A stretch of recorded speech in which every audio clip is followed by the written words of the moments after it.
মাদারপুর থেকে প্রায় 130টি গাড়ি বহর নিয়ে আজকে 19শে জুলাই বাংলাদেশ জামাতে ইসলামের এই জাতীয় সমাবেশকে সাফল্যমণ্ডিত করার জন্য সমবেত হয়েছি।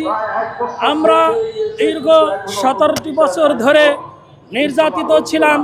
বাংলাদেশ জামাত ইসলামের আমির থেকে শুরু করে ইউনিয়ন ওয়ার্ড পর্যায়ের সমস্ত নেতাকর্মী এই 17 বছরে বাংলাদেশ জামাত ইসলামের যেখানে নাম নিতে পারে নাই, সেই জায়গায় আজকে বাংলাদেশের আনাচে কোনাচে থেকে টেকনাফ থেকে তেঁতুলিয়া, রূপসা থেকে পাথুরিয়া, বিভিন্ন জায়গা থেকে আজকে বাংলাদেশের রাজধানী ঢাকার অলিতে গলিতে রাজপথে রঞ্চিত করে রেখেছে।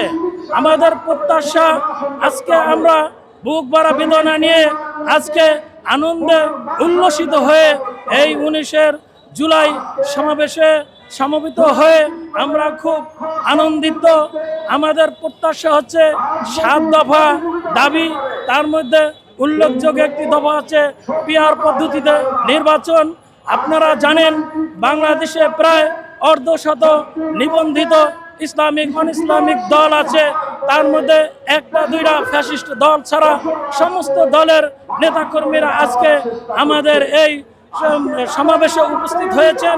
বিভিন্ন নেতাকর্মীরা তারা বক্তব্য রেখেছেন এবং তাদের প্রত্যাশা হচ্ছে আগামী জাতীয় সংসদ নির্বাচনে সকল দেশের স্বতঃস্ফূর্ত অংশগ্রহণের মাধ্যমে এবং সকল দেশের সকল সংগঠনের লোক যেন পার্লামেন্টে অংশগ্রহণ করতে পারে এবং বাংলাদেশকে একটা ইসলামিক সুশীল সমাজ উপহার দিতে পারে।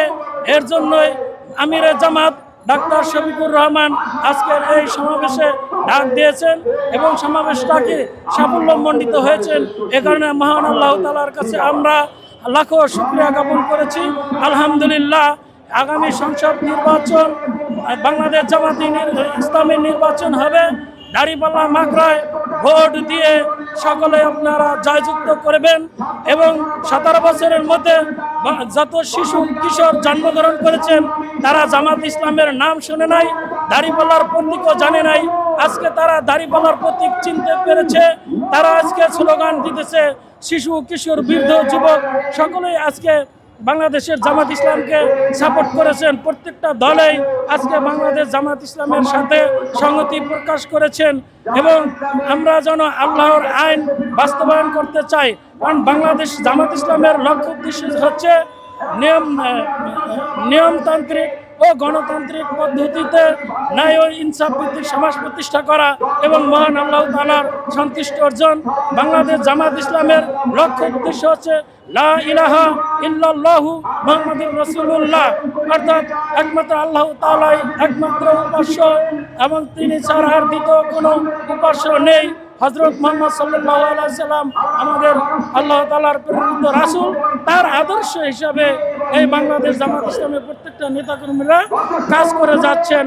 আগামী সকলের প্রতি বাংলাদেশের আপামর জনগণের প্রতি আমাদের উদাত্ত আহ্বান থাকবে বাংলাদেশ জামাত ইসলামকে ক্ষমতার আসনে বসিয়ে ন্যায় ও ইনসাফ ভিত্তিক সমাজ প্রতিষ্ঠা করা এবং দাঁড়িপাল্লা মাকড়ায় ভোট দিয়ে সংসদে তাদের সত্য ন্যায়কে প্রতিষ্ঠিত করা।